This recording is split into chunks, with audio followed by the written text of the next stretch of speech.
Bien, bienvenidos, bienvenidas nuevamente a esta actividad por el Día Internacional de la Mujer, denominada Techo de Cristal en la Justicia, Diagnóstico y Propuestas para Políticas Igualitarias. Les recordamos o damos aviso de que nos acompaña la Defensora General de la Nación, la doctora Estela Maris Martínez, que hará el cierre de esta jornada y no la apertura, como estaba anunciado originalmente en el flyer.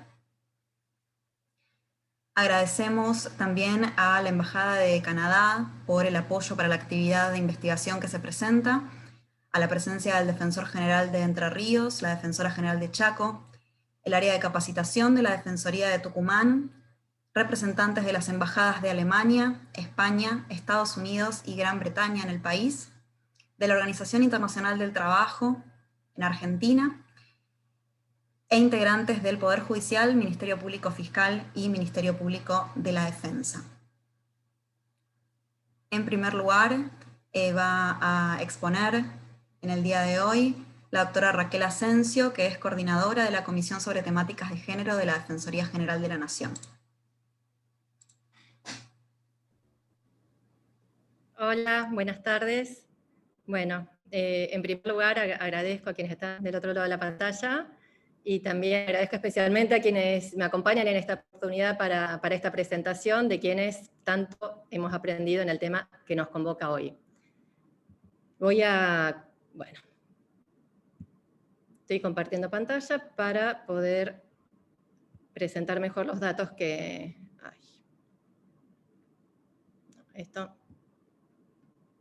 Perdón. Voy a compartir pantalla, si me lo permite mi...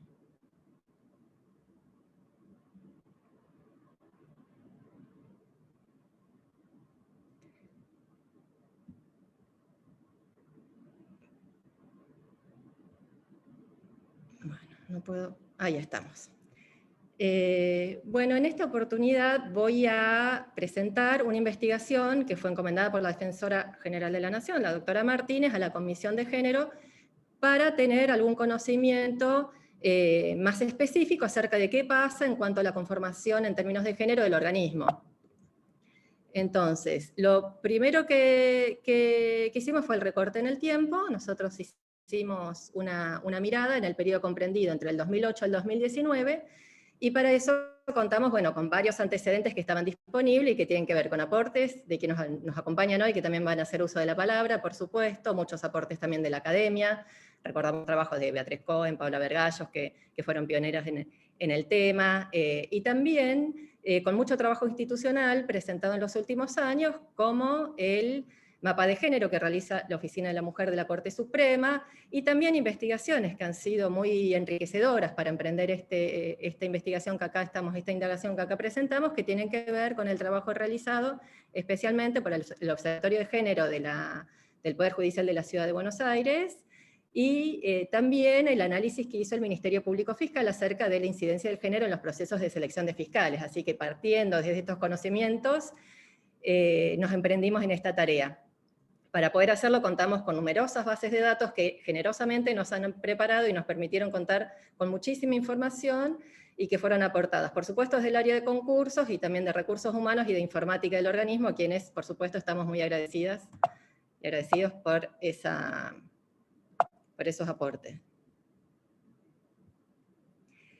Cuando hablamos de cuál es la incidencia del género en el proceso de selección de defensoras y defensoras o en la carrera judicial, vamos a hablar acerca de discriminación por razones de género en la carrera profesional de las mujeres. Así que antes de presentar los resultados, quisiera referirme a algunos de los conceptos que son los que han estructurado la investigación y la presentación que acá realizamos.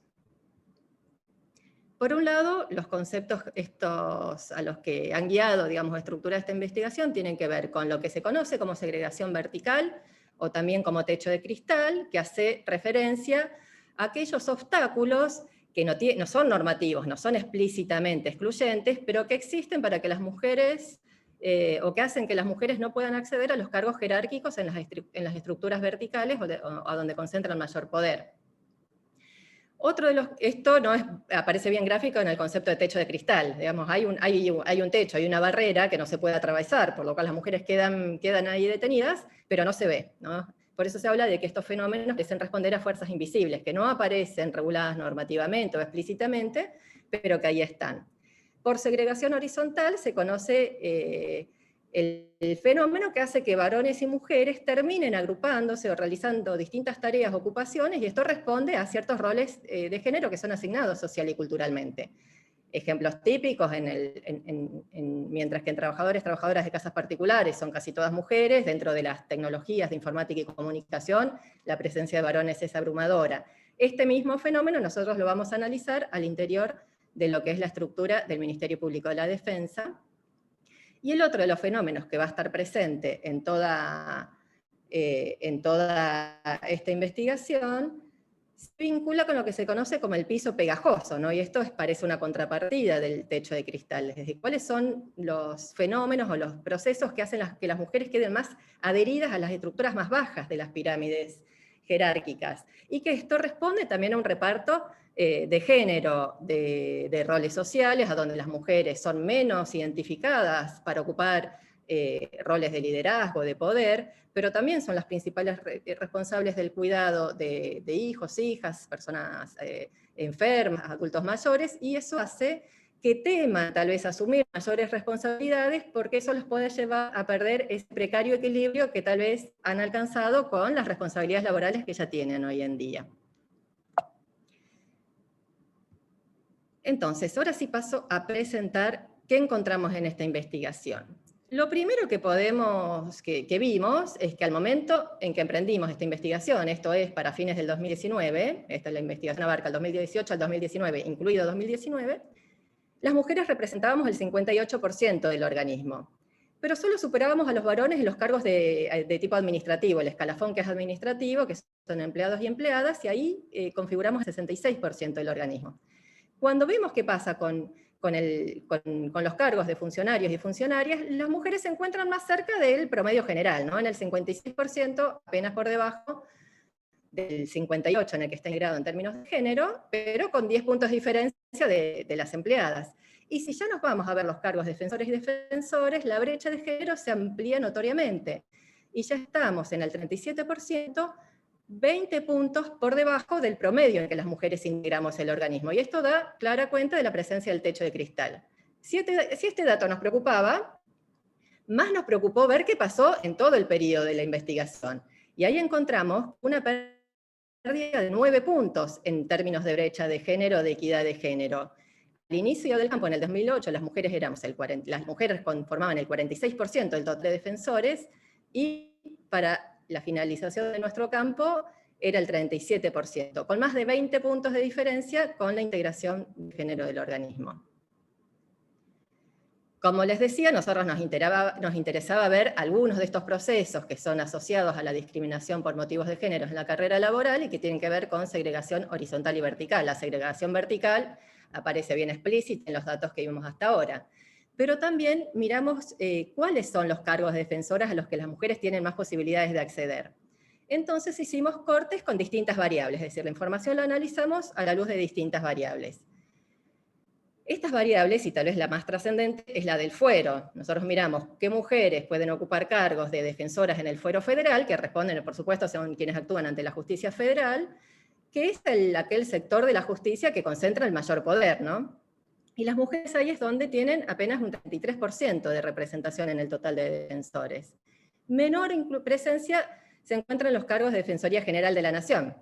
Tengo que aclarar que el fuero de GN no existe. Digamos, no existe, por supuesto, un fuero jurisdiccional que responda a esta categoría, pero nosotros lo incorporamos de forma diferenciada porque son cargos propios del organismo que habilitan la intervención tanto en el fuero federal como en la justicia nacional o en el fuero ordinario. Entonces, miramos específicamente qué pasaba con esto. También hay muy pocas mujeres acá, y donde aparecen mejores las posibilidades de las mujeres es en el fuero ordinario, en el fuero de la justicia nacional. Ahora, el fuero ordinario de la justicia nacional son cargos concentrados en la Ciudad Autónoma de Buenos Aires. Y los cargos de Defensoría General, aunque no son cargos necesariamente exclusivos, de ejercicio exclusivo en la Ciudad de Buenos Aires, sí suelen presentarse, la población radica en la Ciudad de Buenos Aires porque es a donde están normalmente afincados estos cargos. Con lo cual, este primer dato nos indica no solo la mayor dificultad de las mujeres para acceder a los cargos que son propios de la justicia federal, que son los que concentran mayor poder, sino mayor dificultad para acceder a cargos que están repartidos en todo el país. Otros de los core que analizamos tienen que ver con las competencias, si son penales o no penales, y ahí encontramos que las mujeres tienen más posibilidades de ocupar los cargos no penales, donde llegan a ser casi la mitad, con respecto a los penales. Si vemos las competencias según que intervienen en protección de derechos de personas adultas, mayores de edad y plenamente capaces, encontramos que el porcentaje también es del 33% y que son muchas más las mujeres, y solo en esta categoría encontramos que hay más defensoras que defensores varones, cuando se trata de la defensa de personas menores de edad o con capacidad restringida. Y acá un dato sí llamativo es que no veíamos más dificultad para acceder a los cargos de la segunda o ulterior instancia, que son más jerárquicos en lo que es la carrera judicial. Ahora, si bien las mujeres parecen tener mejores posibilidades de acceder a algunos puestos, o al menos la brecha no es tan grande, un dato importante que también refleja la brecha de género en el organismo tiene que ver con cómo están conformados esos puestos. Y lo que encontramos es que los puestos a donde las mujeres tienen mejores posibilidades de acceder tienen una cuantía mucho menor en términos cuantitativos, es decir, la mayoría de los cargos son federales, a donde las mujeres tienen mayores dificultades para acceder, son de competencia penal, son de competencia para personas adultas y con plena capacidad, y son de primera instancia, aunque aquí no tenemos un sesgo. Entonces, llegados a este punto de cuando vimos la foto de a dónde estábamos cuando empezamos el cargo, quisimos comprender un poco qué procesos nos habían llevado a esa situación. Entonces lo que hicimos fue empezar a mirar cuál es el trámite interno de los concursos. Y para ver estos datos, nosotros diferenciamos en el análisis la parte meritocrática del trámite de los concursos, que es una parte que se lleva a cabo de forma íntegra dentro del organismo, de lo que es la parte política, es decir, cuando termina la parte interna, finaliza el concurso con una resolución que lo aprueba, que conforma una terna, se envía al Ejecutivo y el Ejecutivo es quien elige a uno de los candidatos o candidatas del pliego y envía al Senado para su aprobación. Acá vamos a presentar los datos del trámite interno que es de corte meritocrático. En el recorte que hicimos solamente miramos los concursos que han sido finalizados y aprobados, dejando de lado aquellos que no habían sido aprobados por distintos motivos, por ejemplo, por ser declarados desiertos. Entonces vamos a presentar los datos aquí de 145 concursos que finalizaron con la conformación de 149 ternas en las que se disputaban 187 cargos. La mayoría de estos cargos, como vimos antes, tiene que ver con aquellos cargos que responden al fuero federal de competencia penal, personas mayores de edad y con capacidad plena y de primera instancia. Una de las primeras cosas que sucede cuando se hace la convocatoria a un concurso, ¿no?, es la invitación a la inscripción y se conforma un jurado. Ese jurado está integrado por defensores y defensoras que tienen que reunir ciertas características de jerarquía, de antigüedad, de la forma de acceder al cargo, para poder conformar las listas de las que surgen los jurados. Y lo que encontramos es que del total de defensores y defensoras que han sido nombrados titulares de los jurados, solo el 30% eran mujeres.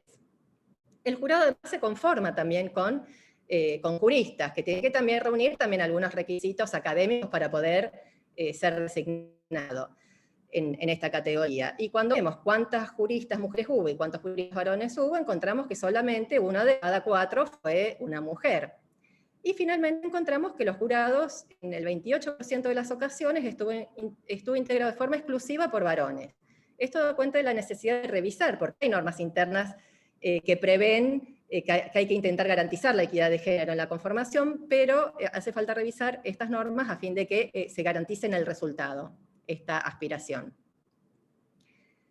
Y finalmente, tal vez este es el dato más significativo que encontramos, tiene que ver con el grado de participación de las mujeres en los concursos. En el trámite de los concursos, cuando se abre, existen distintos pasos en esta carrera, hasta el cargo de defensora o defensora, que hay que poder avanzar por etapas. Entonces, el primer paso es, por supuesto, inscribirse para el concurso. Y cuando vemos quiénes se inscribieron en los concursos, encontramos que el 36% de las inscriptas fueron mujeres. Y luego pueden avanzar en la carrera aquellas personas que han superado la etapa de evaluación de antecedentes, que hay una etapa de evaluación de antecedentes académicos y funcionales. Aquí las mujeres pierden un punto, pero siguen siendo un porcentaje similar al 35%, quienes superan la evaluación de antecedentes y pueden pasar al examen de oposición.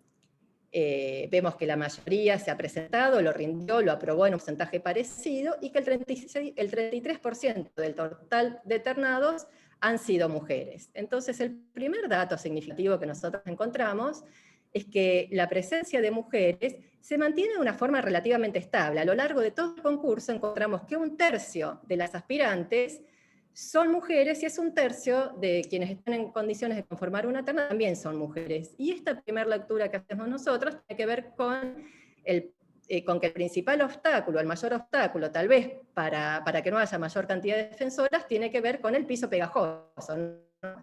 Las mujeres llegan a una proporción más o menos similar en aquella a la que aspiran al cargo, aunque hay 3 puntos de pérdida de competitividad que creemos que pueden tener un componente de género y sobre el cual también hay que trabajar, y en eso estamos abocadas, pero nos parece que el dato más significativo es que la mayor limitación tiene que ver con no poder superar esta tercera parte que conforma a lo largo de todo el concurso.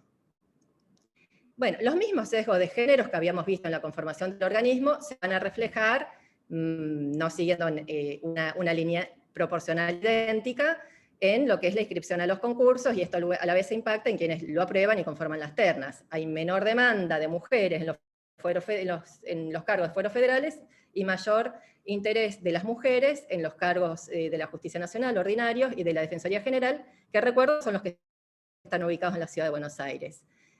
Mayor interés en los cargos no penales, menores de edad, capacidad restringida, y en los cargos también de primera instancia. Cuando vemos cuál fue el desempeño de varones y mujeres, encontramos que hay una leve diferencia de puntos en favor de los varones, que tienen como calificación media los 113, y las mujeres tienen 108 puntos como calificación media. Nuevamente, no es lo mismo, estos son datos generales que si los analizamos por distintas variables se modifican, pero encontramos que esta media refleja prácticamente la calificación final en el fuero federal. En cambio, en el fuero de Defensoría General de la Nación vemos que las mujeres tienen una ventaja muy, muy acotada, y en el fuero de la justicia ordinaria la ventaja también disminuye a 2 puntos de diferencia. En todos los supuestos, absolutamente mirando todas las variables, los varones han superado a las mujeres en la valoración de los antecedentes y posición. Raquel. Y finalmente llegamos a la etapa... Sí. Perdón que te interrumpa, quedan 5 minutos.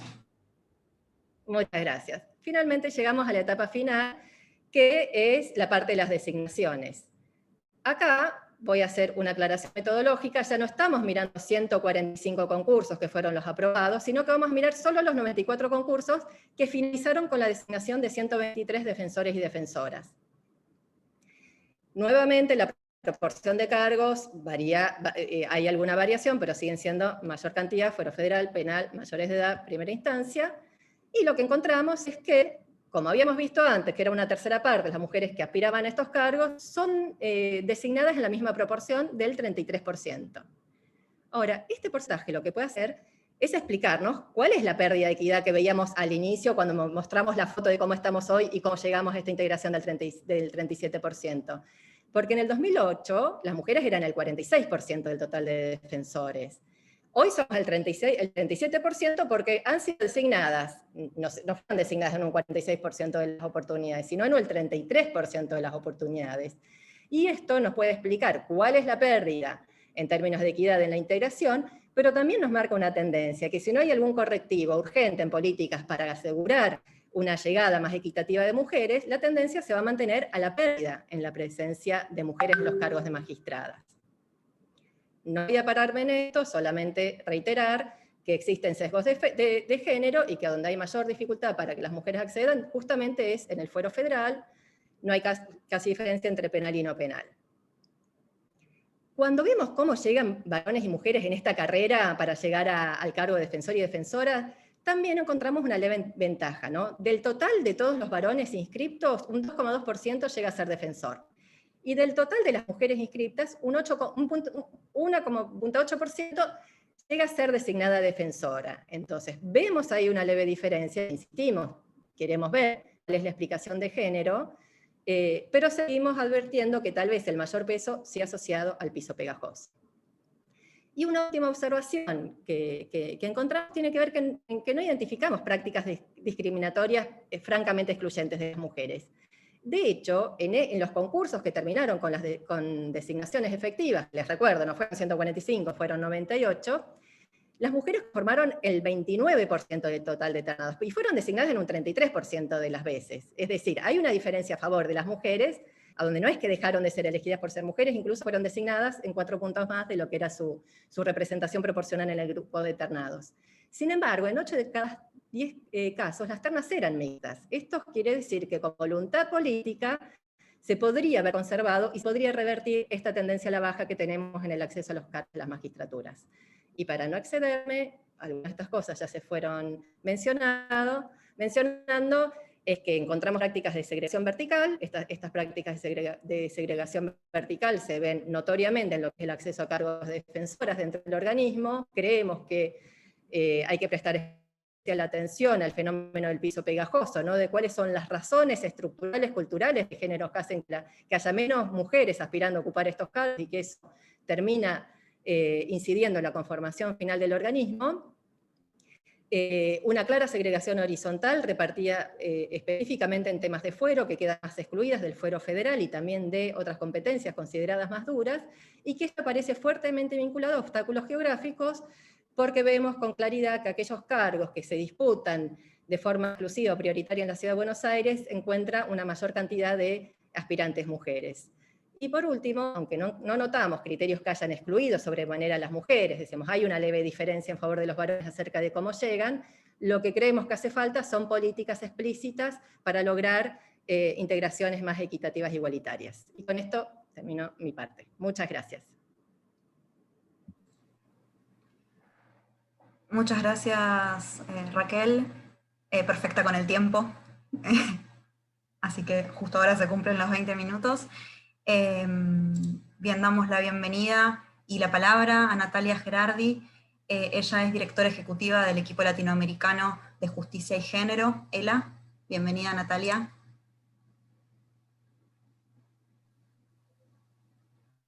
Muchas gracias por la invitación. Raquel, súper interesante lo que acabas de presentar y mis felicitaciones a la Defensoría, representada por la Defensora General, porque han sido y siguen siendo pioneras en hacer de las políticas de género no solamente un condimento del trabajo de la Defensoría, sino parte central de la definición de lo que quieren hacer en el servicio de administración de la justicia, de modo que siempre es un gusto comprobar que buscan nuevas maneras de seguir haciendo ese trabajo. Yo quería compartir con ustedes algunas reflexiones en torno a este tema con una mirada un poco más amplia, tal vez para mostrarles que tienen mucho para mejorar, pero que hay otros ámbitos de la vida social, política y económica de Argentina que están largamente peor, están significativamente peor en términos de presencia de las mujeres en espacios de decisión. Y eso es sumamente problemático por lo que representa, ¿no? Hay varias expresiones y varias consecuencias de esa exclusión de las mujeres de espacios de decisión, pero sobre todo de esa uniformidad de los sujetos, que son en general varones y determinados varones de determinadas características. Hay varias consecuencias de esa uniformidad de las personas que integran los espacios de decisión de la vida social, política y económica de la Argentina.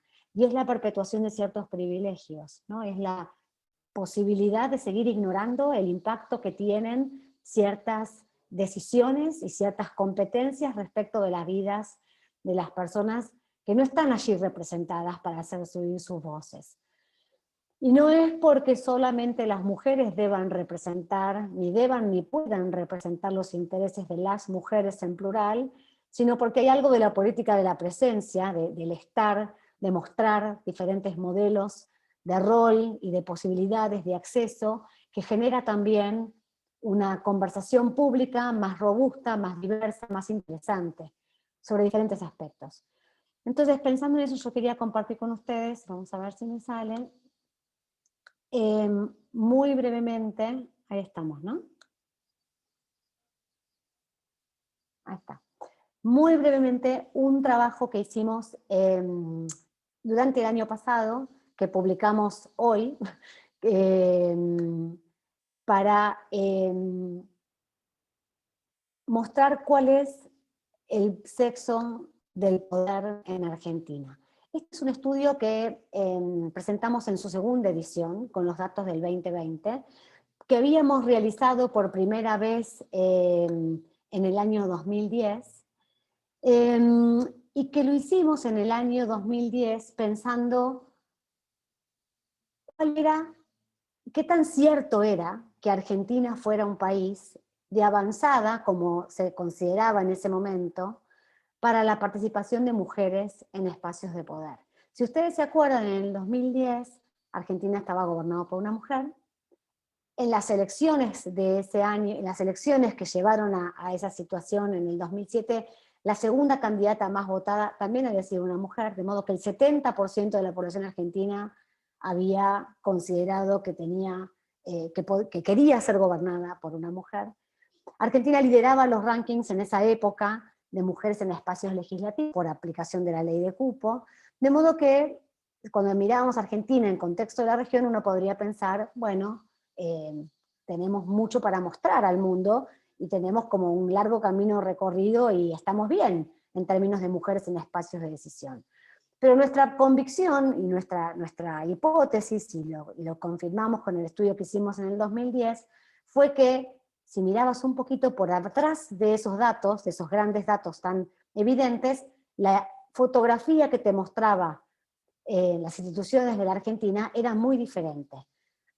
Entonces, ese fue el estudio que hicimos en el 2010. Y al año pasado, con datos al 2020, lo volvimos a hacer porque queríamos ver justamente, bueno, mucho avanzó la sociedad argentina y la región en problematizar los temas de desigualdad estructural, las violencias, el impacto, las desigualdades estructurales, la importancia, bueno, pasamos de una lógica de ley de cupo a un principio paritario, por lo menos para los ámbitos de poder legislativo. Entonces dijimos, bueno, ¿cuánto habrá cambiado la sociedad argentina en estos 10 años? Y la respuesta es que cambió bastante poco. Esa es la comparación de los datos de sexo y poder, mirando los puestos número 1 de decisión de diferentes ámbitos de la vida social, política, económica de la Argentina en el 2010 y en el 2020. El IPM, que es ese índice de participación de las mujeres que diseñamos en el 2010 y que actualizamos para este trabajo de este año, nos daba apenas por abajo, por encima del 15% en el 2010, y nos da abajo todavía del 20% en el 2020. O sea, menos de 2 de cada 10 lugares número 1 de máxima decisión en ámbitos de la política, la economía, los sindicatos, sociedad civil, salud, educación, ciencia, menos de 2 de cada 10, el puesto número 1 de decisión está en cabeza de una mujer. Y entonces, la verdad que la primera respuesta es sumamente insatisfactoria. O sea, cuando creemos que hemos avanzado tanto, y hemos avanzado en muchas dimensiones, en varios aspectos, pero la verdad es que fuera de aquellos espacios en los que hay leyes explícitas para promover un avance de las mujeres, y a veces ni eso, miren los sindicatos, ni con leyes de cupo llegan a cumplir siquiera el mínimo que establece la ley. Por el contrario, retrocedió en estos 10 años, cuando miramos los principales sindicatos, el puesto número 1 de los principales sindicatos a nivel nacional. Y en la política, ese número está bastante traccionado por arriba por las leyes de paridad. Pero cuando política para nosotras, van a ver el informe completo en nuestra página web, incluye todos los poderes del Estado, los 3 poderes del Estado. Y solamente hay leyes de paridad en la legislatura, digamos, en el Congreso Nacional y en una docena de legislaturas provinciales. Y eso tracciona el número para arriba, pero así y todo es apenas del 25%. Ni hablar de la economía, las grandes empresas y cámaras empresarias. Apenas se movió ese número. Las mujeres no lideran todavía ningún espacio, casi ningún espacio de la economía.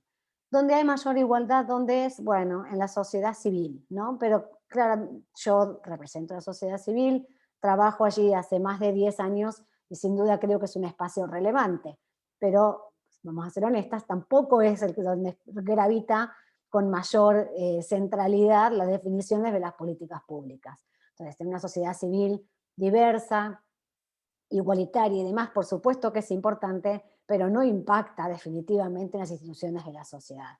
El ámbito de la salud creció un poco, pero la salud sabemos que es un espacio sumamente feminizado y así todo, las mujeres son pocas en los espacios de decisión y peor aún en el ámbito educativo, profesión feminizada si las hay, y sin embargo no lideran en ninguna proporción cercana a su pertenencia al espacio educativo, no lideran esas instituciones. En la ciencia, bueno, cuando consideramos algunas instituciones centrales de la ciencia está mejor. Los medios ha crecido, ha mejorado ese índice, pero venía de muy abajo.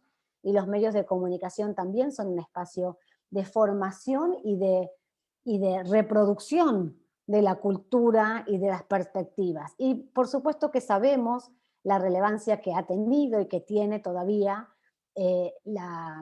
los medios de comunicación para colocar y profundizar ciertos temas en la agenda y en el debate público. Bueno, ¿cuánto más se podría hacer? ¿Cuánto más se podría avanzar si la presencia de mujeres en los lugares de decisión de los medios de comunicación fuera más significativa? Cultura y arte, que son espacios también muy relevantes para ir modificando el aspecto cultural, también tiene gran presencia de mujeres, cercano a la paridad, o más bien establecido en la paridad, parecido a la sociedad civil. Pero defensa y seguridad es otra área paradigmática que muestra los retrocesos. Bajó de un 10% a un 3% en los últimos años. Eso muestra que la presencia y el liderazgo que asumió por primera vez Nilda Garré en aquel momento y que se sostiene incluso ahora con una ministra en el área de seguridad, es apenas, es apenas inicial, es apenas un condimento en una estructura y en un espacio de poder que no logra avanzar hacia nada parecido a una presencia significativa. El área de deportes no la habíamos relevado en el año 2010 y este año nos muestra a la luz también. Es interesante hacerlo presente porque con todo el movimiento que han impulsado desde espacios de la sociedad civil y deportistas y algunas referentes paradigmáticas para visibilizar la exclusión de las mujeres en el deporte. La semana pasada tuve oportunidad de participar del festival Nosotras Movemos el Mundo en el Centro Cultural CCK y participó una referente del fútbol popular en la Villa 31 y lo explicaba de una manera muy elocuente, lo que significa la reivindicación del deporte para las jóvenes, para las mujeres, lo que significa en términos de apropiación y uso del espacio público, de control y dominio sobre los cuerpos y también a partir de ahí de control y dominio sobre su vida, sobre su tiempo, sobre sus decisiones y de reparto entonces más igualitario de las responsabilidades familiares para permitir ese uso del espacio público, esa conquista del cuerpo, del tiempo, del ocio, del disfrute. Entonces, bueno, el área de deporte es muy significativa y es también muy importante por todo lo que permite habilitar a partir de la reivindicación del deporte como algo también igualitario para las mujeres. Perdón. Cuando miramos entonces hacia el interior de los diferentes ámbitos que miramos para este nuevo índice de participación de las mujeres, y ampliamos la mirada, mirando el puesto número 1 y el puesto número 2, hay algunos pocos cambios, ¿no? Cultura y arte y sociedad civil siguen siendo los espacios más relevantes. Política vuelve también retoma o toma unos puntos más de relevancia, pero miren lo que sigue quedando sumamente relegado, ¿no? Deportes, sindicatos, medios, economía, defensa y seguridad. Son las áreas más duras, más reactivas a la incorporación de las mujeres en espacios de decisión cuando miramos los puestos 1 y 2. Hagamos una pequeña lupa en el área de la política, lo que definimos en nuestro estudio como área de la política, que incluye los 3 poderes del Estado en los diferentes niveles de gobierno. Y allí el Poder Judicial, y es lo que muestra el mapa de la justicia, y lo que muestran que elabora anualmente la Oficina de la Mujer de la Corte, y lo que mostraban los datos que presentaba Raquel Asensio recién, el Poder Judicial, cuando miramos los puestos 1 y 2, en toda esa amplitud, tiene una participación bastante positiva de las mujeres en espacios de decisión. Acá hablamos de todas las jueces, magistradas y secretarías de los diferentes ámbitos. Es una cantidad importante de datos relevados, que sin duda tienen mucho para mejorar porque, como Raquel mostró, la segregación vertical y horizontal dentro de los diferentes espacios todavía es muy marcada, pero es mucho mejor que la que muestran los otros poderes del Estado. Entonces, a mí me parece que una de las cosas que me gustaría rescatar del estudio que hicieron en la Defensoría, como hizo hace 1 año o 2 en el Ministerio Público Fiscal, es la importancia de mirarse críticamente hacia adentro y de problematizar lo que encuentran para tratar de avanzar en soluciones, avanzar en respuestas que vayan superando la situación en la que se encuentran. Me parece que el Poder Ejecutivo, los poderes ejecutivos debiera hacer un ejercicio similar, porque cuando miramos la cabeza del Poder Ejecutivo y los ministerios y las secretarías, la situación es de enorme disparidad y de exclusión respecto de las mujeres. En el ámbito legislativo hay ciertos cambios que fueron impulsados por la ley de cupo primero, la ley de paridad, pero todavía cuando miramos los espacios de poder dentro de las cámaras, todavía hay grandes disparidades. Y un ámbito que me parece interesante mirar, sobre todo por la situación, bueno, por uno de los temas del año para nosotras, que es la violencia política, la violencia en el ejercicio de la política, son los partidos políticos. Partidos políticos que también están impactados por una legislación que cambió y que promueve la reforma de las cartas orgánicas para incluir normas vinculadas con la paridad de representación de mujeres y varones. Y sin embargo, cuando miramos los partidos políticos nacionales, las presidencias siguen en 2/3 de los casos encabezadas por varones, y las vicepresidencias, juntas ejecutivas o comités también tienen una reducida participación femenina. Esto tiene varias derivaciones importantes. Son los partidos políticos los que regulan también el uso de sus propias reglas y donde se definen las candidaturas y los lugares dentro de las candidaturas, donde se definen muchas veces también las sanciones, las decisiones de sancionar o no, o de cuestionar ciertas prácticas de discriminación o de violencia directamente al interior de las propias estructuras partidarias. Entonces, cómo se conforman los propios órganos de los partidos políticos es sumamente relevante.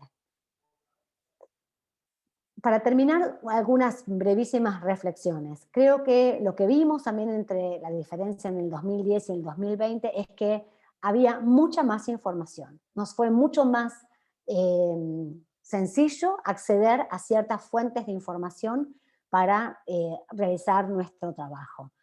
Y había mayor disponibilidad de información en algunos ámbitos en los que antes había sido muy artesanal la recolección de los datos. Entonces, eso me parece que es algo para celebrar, ¿no? La mayor apertura y disponibilidad pública de información. Sin embargo, lo que sigue habiendo es sobre todo en este estudio cuantitativo, que es lo que hicimos, datos binarios, ¿no? De sexo, mujer o varón, identificado como mujer y varón. Y hay una dificultad muy grande para ir más allá de esos datos binarios. Por supuesto, tratamos de hacer una indagación más cualitativa, entonces, de esa información, una búsqueda más cualitativa, y por supuesto lo que encontramos entonces, lo que comprobamos con los datos es que la homogeneidad de las mujeres que llegan también es muy significativa. O sea, las mujeres que llegan son mujeres en situación de privilegio social, personal, socioeducativo, económico, de origen étnico, de género y situación de no discapacidad. Es muy difícil encontrar mujeres que representen, o personas que representen otros colectivos, mujeres con discapacidad, mujeres indígenas, en ningún lugar de decisión. Son apenas pequeños, muy pequeñitos botones de muestra allí donde están. Tratamos de recabar esa información y de hacerla visible en nuestro informe. Entonces, sin duda, hace falta mejorar los mecanismos de acceso, pero también de permanencia y de progreso al interior de las instituciones. Y ahí hay por lo menos dos grandes temas que para nosotras son centrales en una agenda integral de igualdad de género.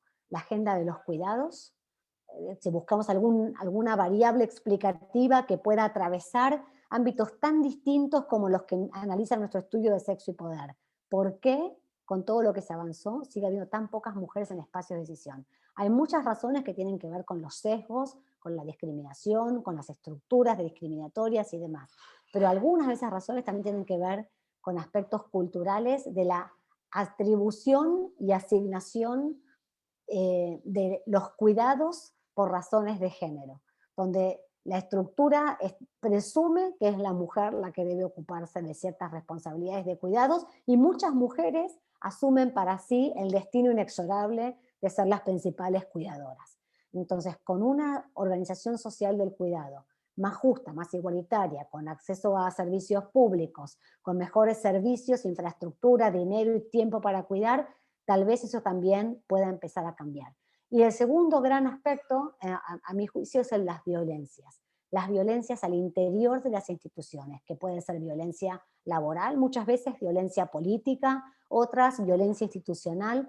¿Cómo vamos a abordar el tema de las violencias de una manera que permita la transformación progresiva de la cultura organizacional que permite, tolera y sostiene esas violencias, que son muchas veces las que expulsan a las mujeres de la posibilidad de seguir creciendo? A veces las expulsa directamente de la institución y a veces les obstruye el camino de progreso y de avance en la institución. Y finalmente creo que es importante pensar estrategias diversas, promover distintas estrategias para que no solamente las mujeres, sino también otros colectivos de personas puedan acceder y sostener la presencia en espacios de decisión. No creo que sean las acciones afirmativas o medidas como el cupo o la paridad necesariamente extrapolables a todos los órdenes de la vida social, política y argentina. No creo que sea, yo reivindico esa estrategia, reivindico esa herramienta, pero no creo que sea directamente extrapolable a todos los espacios. Creo que necesitamos tener más creatividad y mayor flexibilidad para pensar distintas estrategias, diferentes herramientas, pero sí, sin duda, hace falta proponerse tener un resultado distinto, porque solamente la inercia del tiempo, y eso es lo que muestra nuestro estudio de sexo y poder entre el 2010 y el 2020, el paso del tiempo no va a lograr un resultado que queremos. Muchas gracias. Muchas gracias, Natalia, por tu exposición. Le damos la bienvenida y le cedemos la palabra a la doctora Gabriela Vázquez ahora. Ella es jueza de la Cámara Nacional de Apelaciones del Trabajo, es doctora en Ciencias Jurídicas, profesora adjunta regular en la Universidad de Buenos Aires de Derecho Civil y autora de numerosos libros y publicaciones. Entre ellos, recientemente coordinó y escribió en el tomo de Derecho del Trabajo del Tratado de Géneros, Derecho y Justicia. Y entre 2014 y 2018 integró el Consejo de la Magistratura de la Nación y fue la primera mujer en presidirlo. Te damos la palabra, Gabriela. Bueno, muy buenas tardes a todos, todas y todes, para no ser binaria, como dice Natalia. Muchas gracias por la invitación a la Defensora General, a la doctora Estela Maris Martínez, siempre tan comprometida desde su función, ¿no?, con los derechos humanos de las mujeres y las diversidades. Y bueno, también gracias a Raquel Asensio, con quien venimos trabajando desde hace muchos años para desarmar los cimientos patriarcales y violentos las agencias judiciales, de los tribunales. Me acuerdo que entre 2009 y 2010 trabajamos juntas con Raquel bajo la organización de Perla Prigozhin, en la reglamentación de la ley 26.485, de protección integral de las mujeres, y bueno, junto a otras trabajadoras del Poder Judicial de la Nación y de los Ministerios Públicos, y referentes de otras disciplinas, ¿no? Una tarea que concluimos finalmente con la posterior sanción del decreto 1011 del año 2010, que es un instrumento jurídico muy valioso para el juzgamiento con perspectiva de género, que es el tema junto al techo de cristal que nos convoca en este Día Internacional de la Mujer. Y bueno, y también es un honor compartir estas reflexiones con Natalia Gherardi, que hace muchos años, desde el equipo latinoamericano de justicia y género, viene trabajando denodadamente por una justicia con perspectiva de género, y nos viene cuestionando, con mucha razón, desde esa organización de la sociedad civil que ella dirige, para que las agencias judiciales cumplamos las leyes, que las hay, ¿no es cierto?, muchas, y cada una en la órbita de nuestras respectivas competencias, considerando las pruebas desde una perspectiva de género, acompañando a las víctimas, tomando en serio las denuncias, creyendo en las palabras de las mujeres, dictando medidas de protección, etc., ¿no? En otra palabra, que apliquemos las garantías judiciales mínimas que fija la Ley de Protección Integral de las Mujeres en el artículo 16, la 26.485, y que toda jueza o todo juez debería saber de memoria y aplicarla sin excepción. Ayer estaba viendo Tiempo Argentino, el diario Tiempo Argentino, y allí se reproduce una entrevista que le hicieron a Natalia, y el diario pone un copete, ¿no? Una frase de ella que dice, entre comillas, pueden empezar por cumplir las leyes, porque claro, le estaban preguntando sobre la reforma de la justicia, la reforma feminista de la justicia, y ella dice, a propósito de esto, bueno, pueden empezar por cumplir las leyes. Yo me la imaginaba, ¿no?, con un tono así severo y casi como cansada de tanto repetir lo mismo, especialmente si tenemos en cuenta que en apenas 2 meses de 2021 ya ocurrieron como 50 femicidios, travesticidios y transfemicidios, si es que podemos partir de esos números que nos proporcionan algunas organizaciones de la sociedad civil. Y realmente también recuerdo, a propósito de esta constante, de que a las mujeres no se nos cree, que en octubre de 2019, cuando se llevó adelante la firma del acuerdo de solución amistosa entre el Estado argentino, que reconoció su responsabilidad frente a la denuncia que presentó la Defensoría General de la Nación en el comité de la CEDAW, por el caso de Olga del Rosario Díaz, la mujer que había sufrido el intento de femicidio por parte de su expareja, y que dijo que nuestro país no había cumplido con su deber de diligencia al no haber adoptado medidas de protección de manera oportuna, ¿no?, y efectiva para prevenir los hechos denunciados. Y con motivo de ese acuerdo, la defensora, la doctora Estela Maris Martínez, declaró públicamente algo así como que dice que estos casos pasan porque en el fondo todavía existe el prejuicio machista de que las mujeres mentimos. Y en la medida en que no se deconstruya eso, que forma parte del imaginario popular, siempre vamos a encontrarnos con denuncias de mujeres que se minimizan. Y es así, y creo que tenemos que tener presente que este prejuicio y esta minimización de la palabra de la mujer existe no solamente cuando deambulamos por las comisarías o los tribunales denunciando haber sido víctimas de violencia física o psíquica en el plano familiar o doméstico, o estar en riesgo de serlo, sino que se expande a todas las áreas en las que desarrollamos las mujeres las actividades interpersonales, en el trabajo, en el sindicato, en los órganos públicos, en los partidos políticos, como recién decía Natalia, en los hospitales, etc. De manera que el problema, que es estructural, es más amplio y no se circunscribe a los casos de violencia más extrema, como es el femicidio. Y por eso, hoy que es 8 de marzo, ya no evocamos el Día Internacional de la Mujer recibiendo salutaciones, flores, bombones, sino que hacemos paro para visibilizar la violencia de la que somos víctimas, tanto a las mujeres como a las personas LGTBI+, en sus diversas formas y en sus diversas expresiones, ¿no es cierto? Porque como laboralista, me sumo, ¿no es cierto?, a una reflexión que hoy hizo una gran investigadora, Julieta Lobato, en un trabajo que se publicó en La Ley, en el que ella pone de relieve cómo este paro, o esta huelga de mujeres, que grita de alguna manera, si nuestras vidas no valen, produzcan y reproduzcan sin nosotras, esta huelga trasciende a la noción clásica de huelga como instrumento de lucha por antonomasia del movimiento obrero, porque esta huelga se inscribe en una noción más amplificada, ¿no? Que no se ciña al trabajo formal, sino que nos reúne a todas en un paro internacional, transfeminista, plurinacional, y para que se considere nuestro trabajo y su valor social, ¿no? Tanto el que desplegamos en la oficina, en la fábrica, como el que realizamos en la casa y en el barrio. Desde aquí es donde me parece importante reflexionar sobre el tema del techo de cristal en la justicia, ¿no? Ver de qué manera podemos romperlo para lograr la paridad de género en la conformación de las agencias judiciales, ¿no? De los tribunales, la fiscalía, la defensoría. Esta cuestión de romper el techo de cristal es una de las patas que necesitamos para suprimir la justicia patriarcal.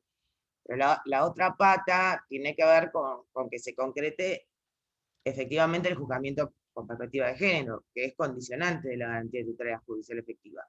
Y en este punto no es tan relevante si se es mujer o si se es varón, porque hay varones con perspectiva de género y mujeres que no la tienen y perpetúan el patriarcado y de ese modo también los juzgamientos patriarcales, ¿no? Porque juzgar con perspectiva de género parece fácil definirlo, ¿no?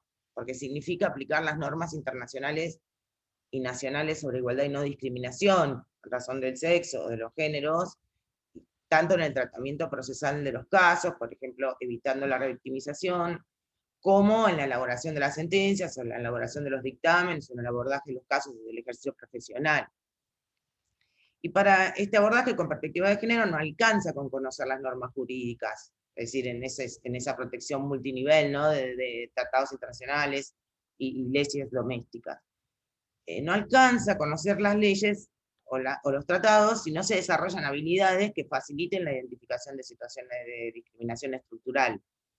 Porque todos y todas estamos formadas en una cultura patriarcal, con normas sociales, entre las que se encuentran los prejuicios, los roles, la mirada binaria, que es lo que recién decía Natalia, el reparto de poder entre los sexos. En definitiva, estamos todos influenciados y todas por los estereotipos de género, de los que no nos resulta tan fácil abstraernos a la hora de aplicar una norma o elaborar una sentencia.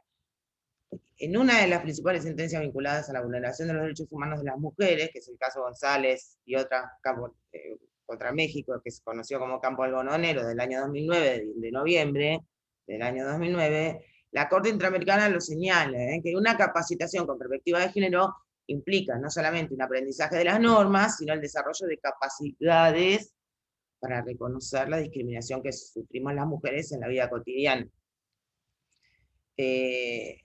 Allí puntualiza la Corte Interamericana que las capacitaciones deben generar que todos los funcionarios y funcionarias reconozcamos las afectaciones que generan en las mujeres las ideas y las valoraciones estereotipadas en lo que respecta al alcance y contenido de los derechos humanos. En definitiva, podemos conocer todos los tratados internacionales, adherir al convenio 190 de la OIT hace muy pocos días, el tercer país en hacerlo, y es un orgullo y lo celebramos, junto a la recomendación 206 que la interpreta al convenio. Podemos conocer todas las leyes, todos los decretos, pero si no somos capaces de reconocer la maraña de estereotipos que nos atraviesan y que tenemos impregnados en el cerebro, ese conocimiento de las normas va a ser absolutamente inútil para lograr un juzgamiento con perspectiva de género, porque en definitiva lo que tenemos que hacer es un delete, como en la computadora, suprimir esas preconcepciones de atributos, como lo dice la CEDAW, como lo dice Belén do Pará, ¿no? Y todas estas obligaciones que asumimos como Estado argentino.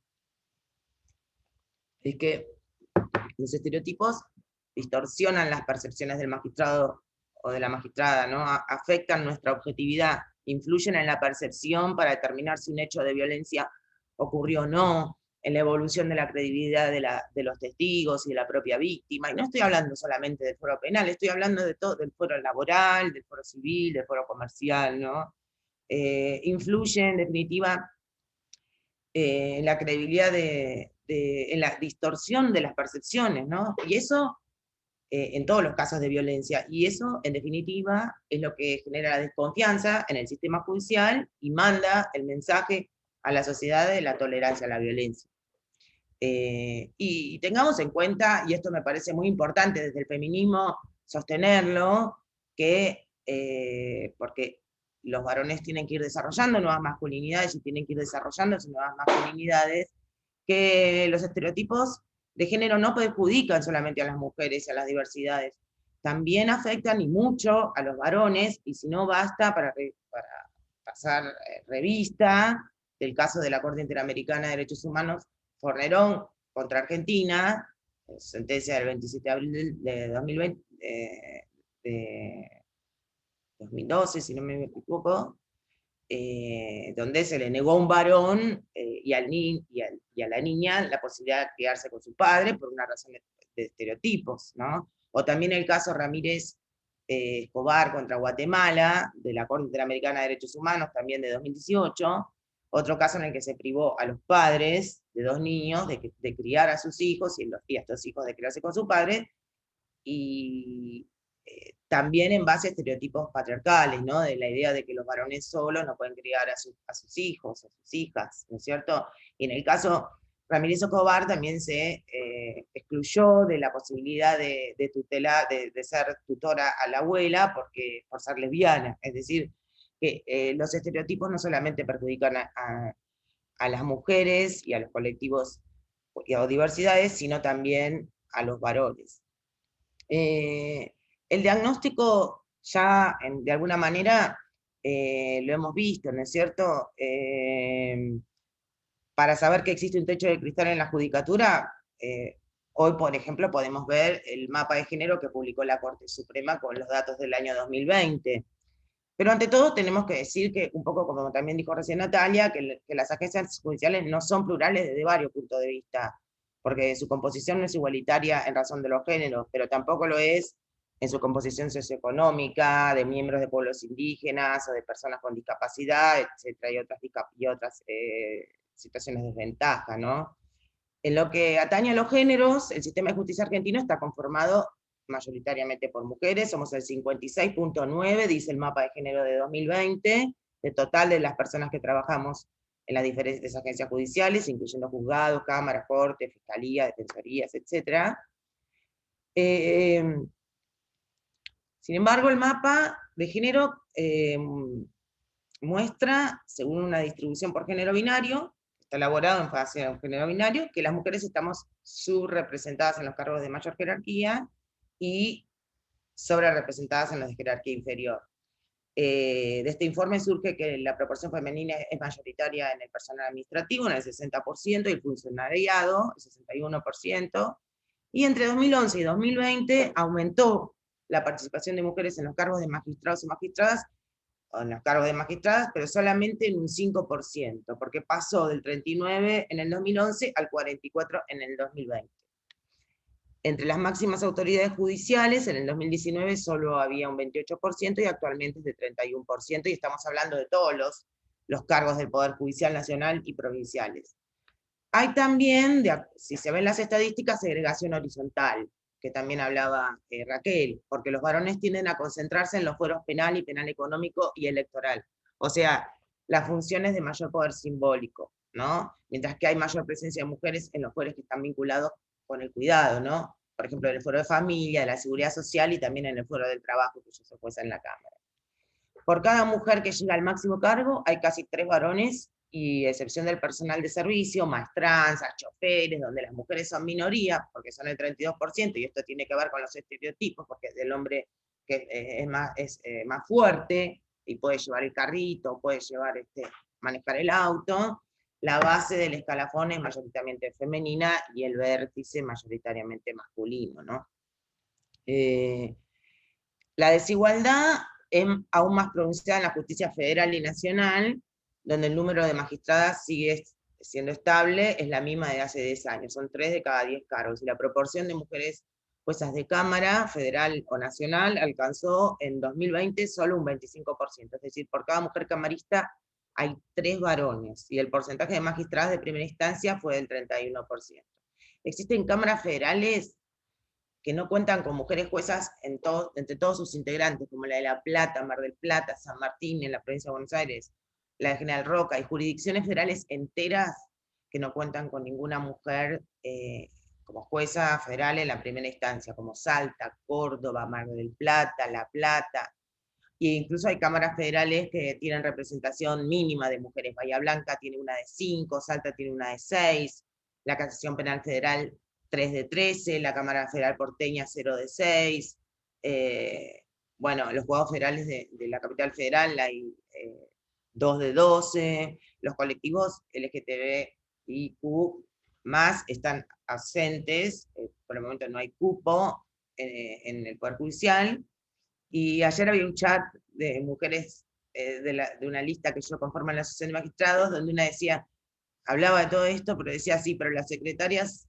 somos cada vez más y nos trabajamos todo, porque es real, ¿no es cierto?, que hay una gran delegación de funciones, y en ese porcentaje de 60% de mujeres es donde recae mucha parte del trabajo. Y bueno, esta descripción claramente habla a las claras de la existencia de una barrera para el acceso de las mujeres a la magistratura, y fundamentalmente a los cargos de mayor jerarquía, ¿no?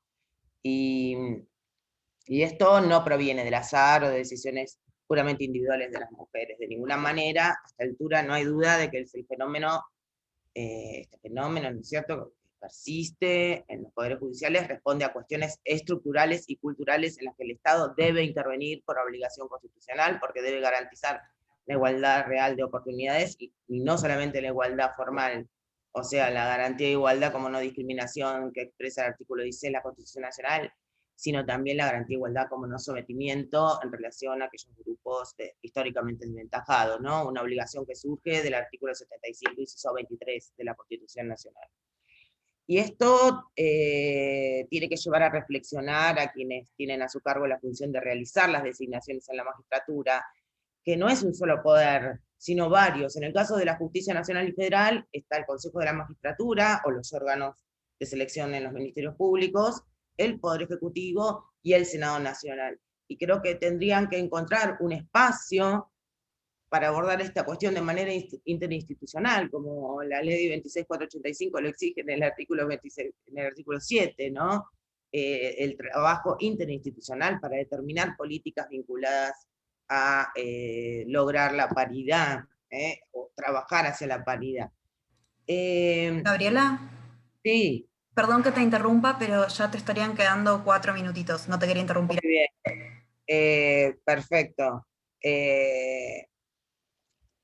¿Cuál es la causa de este acceso limitado de las mujeres? Bueno, la división sexual del trabajo y la cuestión de los trabajos domésticos y de cuidados. Porque, por cierto, y esto está medido, es realizado por el 75.7% de las mujeres. El patriarcado hoy está vivito y coleando en los trabajos domésticos y de cuidados no remunerados, y es muy interesante el informe que hizo el Ministerio de Economía en 2020, los cuidados en un sector económico estratégico, porque es impresionante cómo el aporte económico al Producto Interno Bruto de los trabajos de cuidados es el mayor sector económico del país, el 15.9, que subió un 21.8 en tiempos de pandemia, ¿no? Le sigue la industria con 13.2 y el comercio con 13%. Es un sector invisible que sostiene la economía, es la principal actividad económica del país, y esto explica por qué hay y que esta distribución asimétrica de los cuidados, que están fundamentalmente a cargo de las mujeres, obstaculiza y es una de las causas centrales de la barrera en el acceso a la magistratura. Por eso celebramos la creación y el funcionamiento desde el 2020 de la Mesa Interministerial de Políticas de Género de Cuidados, porque desde allí se está pudiendo darle visibilidad y generando políticas públicas sobre este tema. Porque fíjense que una mujer abogada o funcionaria judicial que pretenda acceder a la judicatura tiene que entrar en un concurso donde, además de acreditar la experiencia profesional, la trayectoria docente, doctorados, maestrías, haber escrito libros, realizado publicaciones, en revistas jurídicas. ¿Y cómo va a ser eso? Si nosotras sumamos a nuestra jornada laboral la jornada de tareas domésticas, o la doble jornada, o triple si tenemos alguna otra actividad. Y bueno, entonces, ¿de qué manera vamos a poder cubrir todos esos cuadraditos, ¿no es cierto? Todos esos puntajes. En el orden nacional, en el Consejo de la Magistratura, son 30 puntos de antecedentes. Entonces, creo que esta incidencia de estos puntos, teniendo en cuenta que las mujeres tenemos que hacernos cargo de los trabajos de cuidados, nos está impidiendo sumar, llenar esos casilleros con puntajes de doctorado, docencia, publicaciones. ¿Qué se puede hacer? ¿O qué medidas se pueden hacer, ¿no? Para ir hacia la paridad, ir para subir este número. Bueno, desde el Consejo de la Magistratura sí fijaron cupos en las ternas en 2019, pero sería interesante, bueno, esto es una medida de acción afirmativa, ¿no es cierto? Pero también sería interesante que hubiese llamados a concurso exclusivamente para mujeres. Si luego de realizarse un mapa de la jurisdicción o del foro respectivo se constatara que existen mujeres que no existen mujeres ejerciendo la función en determinada jurisdicción. Esto sería conveniente que fuera determinado por una ley que estaría fundada en las acciones afirmativas que legitiman el artículo 75 y 23 o el artículo 4 de la CEDAW.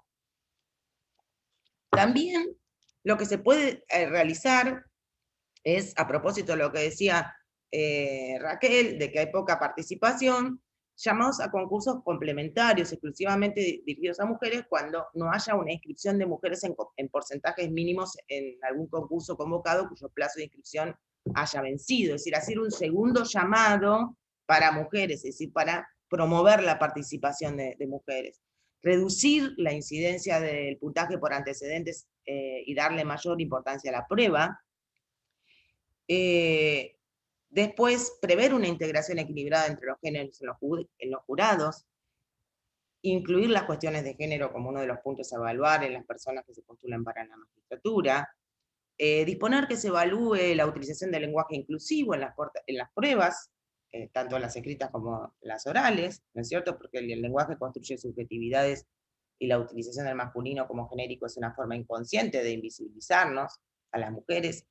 Y por cierto, también sería muy importante que los consejos de la magistratura tuvieran una integración equilibrada, porque hoy por hoy, si se fijan en el mapa de género del 2020 de la Corte, van a ver que la participación promedio de mujeres en los consejos de la magistratura es solamente del 35%. También otra medida que podría ser importante, y que yo la propuse en alguna oportunidad como consejera de la magistratura, fue otorgar a las mujeres que lo solicitasen puntaje por trabajos de cuidados domésticos y de cuidados, como para compensar esta problemática que tienen especialmente las mujeres en edad reproductiva, porque en ese trabajo que fue citado por Raquel, de la Corte Suprema, donde se observa la poca participación de mujeres, también se observa que es un periodo, que es el periodo de edad reproductiva, y cuando este concluye, vuelve a participar más activamente la mujer en los concursos. Bueno, no quiero excederme más, estoy abierta a las preguntas, les agradezco y bueno, queda mucho por hacer, y hoy hacemos el paro internacional para que se escuche nuestra voz, porque nos resistimos a que nos impidan el ejercicio pleno de los derechos humanos. Gracias. Gracias, Gabriela. Le damos la palabra a la Defensora General de la Nación, la doctora Estela Maris Martínez, para hacer el cierre de la actividad, y luego quizás quede un espacio para algunas preguntas que por favor les pedimos que las formulen únicamente por el chat. Gracias.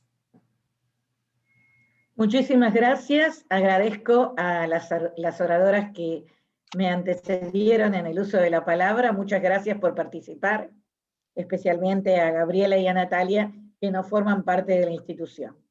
Y por supuesto a todas, todos y todes los conectados con esta actividad. Voy a comenzar explicando qué me llevó a indicarle a Raquel, en su carácter de máxima responsable de la Comisión de Temáticas de Género de la institución, a que realizase esta investigación. El motivo de esa decisión es que yo creo que ya tenemos bastantes diagnósticos, ya tenemos bastantes cosas sabidas. Al día de hoy, nadie puede discutir el techo de cristal. Tampoco nadie puede decir que las mujeres somos más tontas, menos estudiosas, menos capaces, como para utilizar ese argumento como justificativo del no acceso a las máximas jerarquías. Entonces, si ya tenemos en claro que esta es la situación, el paso siguiente es estudiar por qué sigue existiendo el techo de cristal. ¿Por qué esta situación a lo largo de por lo pronto 10 años de modificación, de avance, se ha modificado nada, o en instituciones como el Ministerio Público de la Defensa, que tiene una clara política de género, por el contrario, lejos de mejorar, ha empeorado? Entonces, el motivo es, hagamos una investigación y veamos qué es lo que no estamos haciendo bien, qué nos falta para revertir esta situación. Así es como se hizo esta investigación, con un enorme esfuerzo de la Comisión de Género, inmenso, con la colaboración, por supuesto, de la Oficina de Concursos, y con un trabajo realmente notable. La investigación todavía no está terminada. Una vez que esté definitivamente concluida, obviamente será publicada, será difundida, pero básicamente nos servirá para adoptar resoluciones concretas que tiendan a revertir la situación. Aquellas que tenemos poder de decisión, tenemos que comenzar a adoptar soluciones concretas que reviertan la situación. Las que no tienen poder de decisión, pero sí pueden reclamar, tienen que reclamar ofreciendo soluciones concretas, ofreciendo alternativas a los poderes y visibilizando cuál es la situación y cómo se podría mejorar. Esto, que lo sostengo respecto al techo de cristal, es también lo que vengo sosteniendo en el tema de los femicidios. Ya sabemos lo que es la violencia de género, ya sabemos que no disminuyen los femicidios, ya sabemos que mujeres que arriesgando su vida denuncian, luego no son debidamente cuidadas. Y una vez que esto ocurre, se investiga al femicida, se lo condena, bienvenido sea, pero no se investiga qué fracasó o quién fracasó. Si eso no se hace, es muy poco lo que se avanza. Entonces, así es como, con este objetivo de empezar a realizar modificaciones concretas para poder realizar concursos igualitarios, investigamos, la Comisión de Género realizó una excelente investigación a ver qué es lo que ocurre. Y el primer dato impactante fue que solo 1 de cada 3 inscriptos para los concursos para ser magistrados son mujeres. Esto, la verdad, nos llamó la atención. Claro que sabemos que existe, además del techo de cristal, lo que ya mencionó Raquel, que es el piso pegajoso. Esto es la circunstancia de que las mujeres tienen a su cargo tareas de cuidado, que tienen a su cargo responsabilidades respecto a los hijos, al hogar, que aunque en teoría a esta altura está dividida de manera igual entre hombres y mujeres, en la práctica esto de ninguna manera es así. Entonces, la pregunta que tenemos que hacernos es, ¿se puede revertir esta situación? ¿Cuáles son las medidas concretas que tendríamos que tomar para incentivar a que aumentaran la cantidad de mujeres que se inscriben en los concursos? Por supuesto que ya tanto Raquel como Gabriela hablaron del mandato patriarcal que sigue vigente en cuanto a la distribución de las tareas denominadas habitualmente domésticas. Pero respecto a las personas que compiten en el ámbito federal, yo he podido detectar otros 2 elementos que no son menores. Uno de ellos, que no se da tanto en la ciudad de Buenos Aires, pero sí se da en los casos del interior, es que habitualmente la mujer trabaja en el ámbito público, trabaja en este caso en el Ministerio Público de la Defensa, pero su esposo trabaja en el ámbito privado, donde los horarios son más extendidos y las posibilidades de licencia o de alternativas son mucho menores. Con lo cual, parece que una adecuada distribución de tareas haría que la mujer tenga que tener a su cargo más tareas del hogar. Y otro tema que también incide mucho es que en el caso de las defensorías federales, y esto pasa con los juzgados y las fiscalías, en muchos casos no son en el concurso, la vacante, no es en el lugar, en la ciudad donde vive una empleada o una funcionaria que si da el concurso, ya para dar el concurso tiene que trasladarse, pero si gana y obtiene esa vacante, deberá mudarse de su lugar. Si son los hombres, a nadie le va a parecer mal que un hombre se vaya a vivir a otra ciudad y vuelva sábados y domingos a su casa y deje toda la carga del cuidado del hogar de su mujer. A todo el mundo le va a parecer muy bien. Sin embargo, ¿a qué mujer, si bien hay algunos casos que se da, tenemos un caso muy reciente en nuestra institución que la mujer lo ha hecho y su pareja la ha acompañado, pero en general se vería de manera muy negativa que una mujer se fuera a otra ciudad porque obtuvo un cargo en otra ciudad y dejara a sus hijos a cargo de su marido y los viera solo los fines de semana. Entonces esto, en el ámbito federal, donde es muy frecuente que las vacantes sean en otro lugar, se suma a la circunstancia, y esto también es cierto, que por una cuestión de predominio de la mentalidad patriarcal, efectivamente se considera que los varones son más osados, merecen tener lugares de liderazgo, y las mujeres solas se excluyen. Es por eso que lo que voy a anunciar, obviamente idea también de la Comisión de Género, es el refuerzo que se va a hacer a lo ya obtenido en la investigación con una encuesta que va a estar dirigida a todas las abogadas y abogados del Ministerio Público de la Defensa, sin distinción de jerarquías. El único requisito es que sean abogados. Costó mucho armar esto porque tenía que ser una encuesta que pudieran contestar todos y todas desde cualquier dispositivo, que no tuvieran problemas respecto a que tiene que tener reserva de identidad, es decir, son encuestas secretas donde no sabemos quién la contesta, pero además que tiene que tener como otro elemento que no estuviera obstaculizada por la sobrecarga de nuestro sistema informático interno, que en este momento está bastante colapsado por el trabajo virtual a raíz de la pandemia. Esto lo hemos logrado gracias a la colaboración del equipo técnico de la oficina del Observatorio de Género de la Ciudad Autónoma de Buenos Aires, que dirige la doctora Diana Masfillat, que nos dio insumos para poder elaborar una encuesta que pueda ser respondida por todos y todas, manteniendo la reserva de identidad, y que no la puedan responder, es decir, que no puedan ingresar personas que no son de la institución. Además, hemos tenido, obviamente con la colaboración de nuestro departamento de informática, pero fundamentalmente respecto a la apoyatura para la obtención de recursos de la Embajada de Canadá, a la cual le agradecemos especialmente el esfuerzo.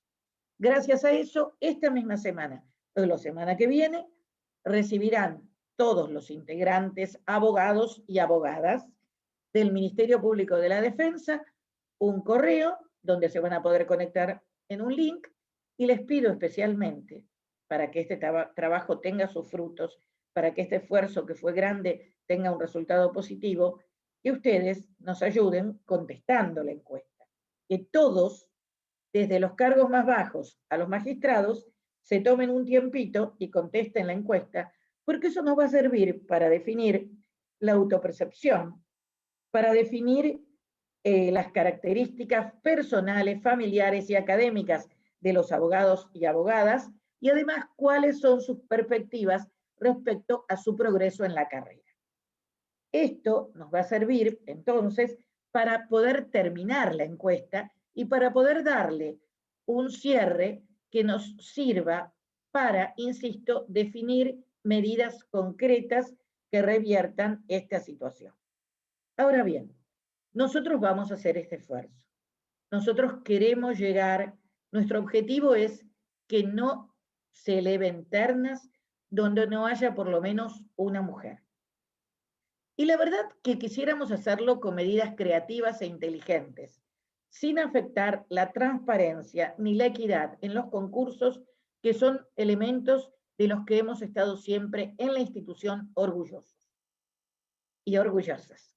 Pero, sin embargo, o sea, por supuesto que podríamos dictar una resolución diciendo toda terna debe incorporar una mujer, pero yo no sé si al día de hoy estoy convencida que se hace un concurso, y supongamos, porque nadie puede evitar esto, que la primera mujer, se anotan 50 personas y la primera mujer queda en el puesto 45, pero sin embargo integre la terna.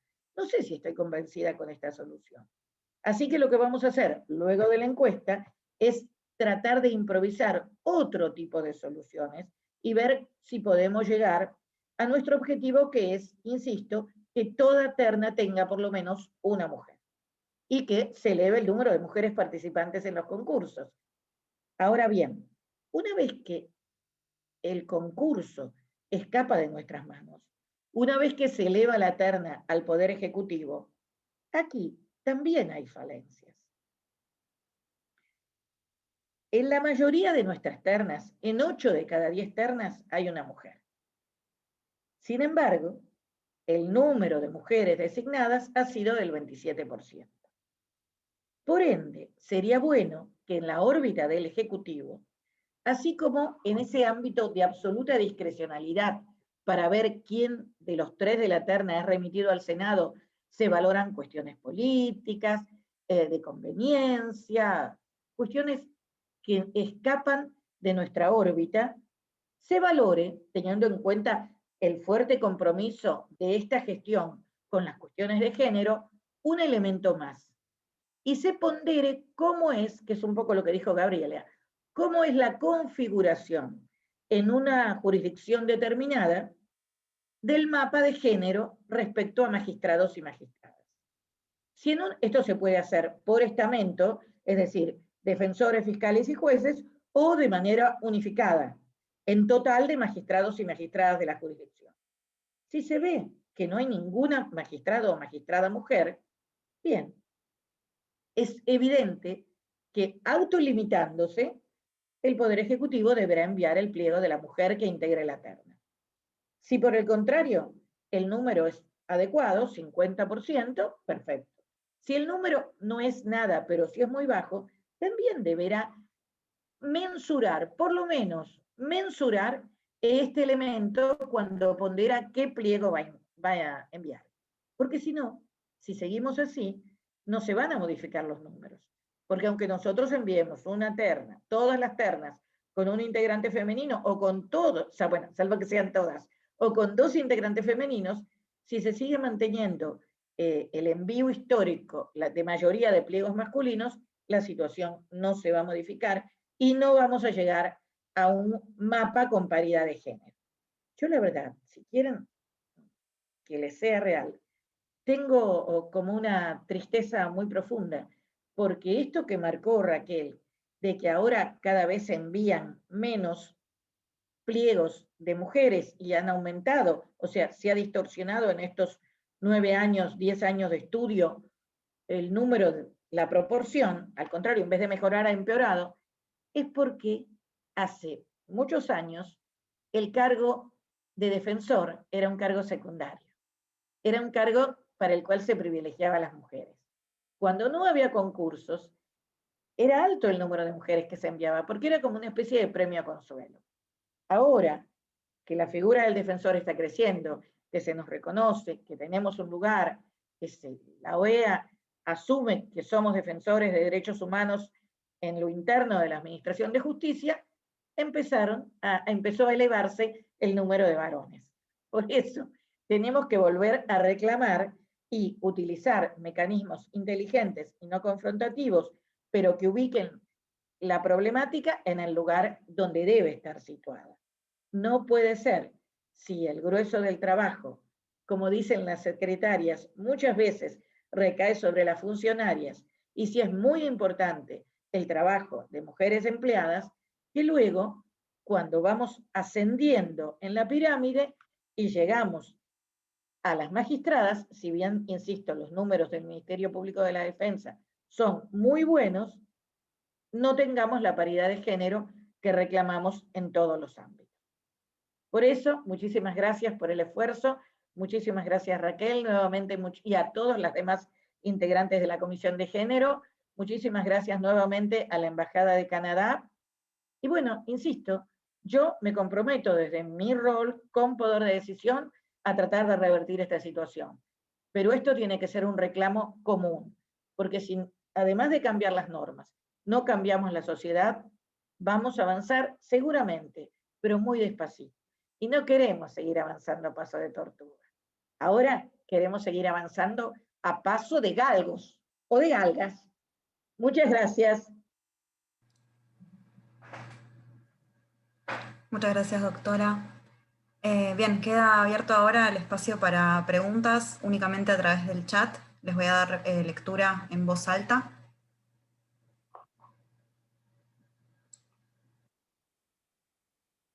Hay por ahora agradecimientos y felicitaciones para las 3 expositoras.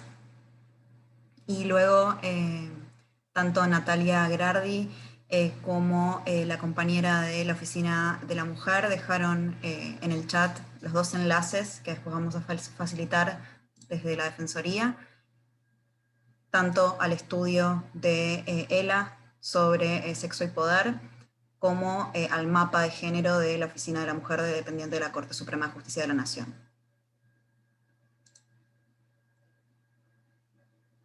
Bien, siguen las felicitaciones por el trabajo y por las exposiciones, y especialmente a la doctora.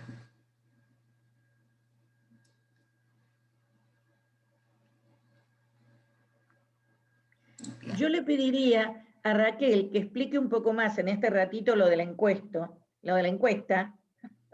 ahora digo encuesto, lo de la encuesta, para que, vuelvo a insistir, por favor, todos los abogados y abogadas del Ministerio Público de la Defensa la contesten. Muy bien, doctora, gracias. Te damos la palabra a Raquel, entonces. Bueno, muchas gracias.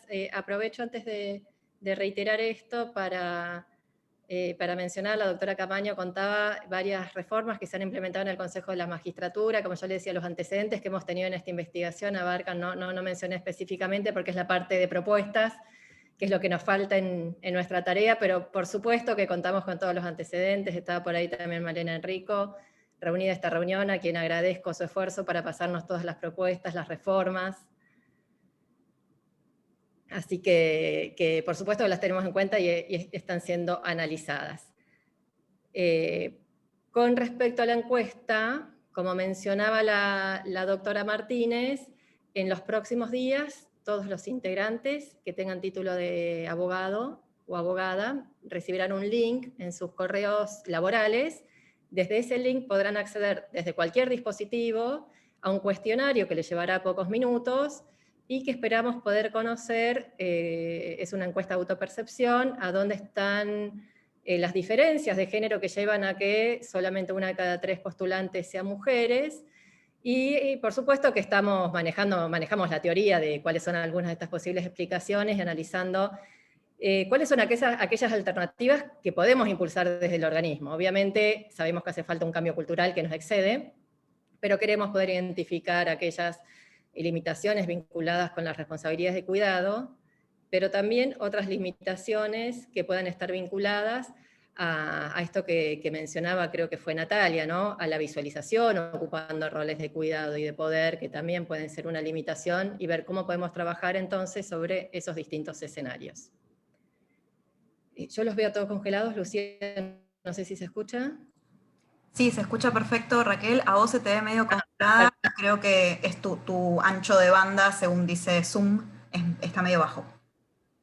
Ok, Me saco la imagen entonces porque sí veo que tengo mala señal, pero bueno, básicamente nos interesa mucho conocer a dónde están esas barreras que hacen que limiten la intervención. Por supuesto que los concursos no son cerrados al personal del organismo, que cualquier abogado puede presentarse, pero bueno, el trabajo interno que podemos hacer es por lo menos con quienes están haciendo su apuesta profesional dentro del Ministerio Público de la Defensa, y poder trabajar sobre esas situaciones que identifiquemos en esas diferencias de género, para poder acompañar con algunas propuestas. Como decía la defensora, y como dijo muy bien antes Natalia, el tema del cupo no aplica siempre a todas las situaciones, y no es la respuesta a todas las situaciones, y creemos que acá sería muy difícil implementarlo para llegar a soluciones también legítimas y aceptadas para esta etapa, y por eso es tan importante que podamos conocer sus opiniones para tener un diagnóstico aún más preciso a esta imagen de datos que tenemos con estas percepciones de género,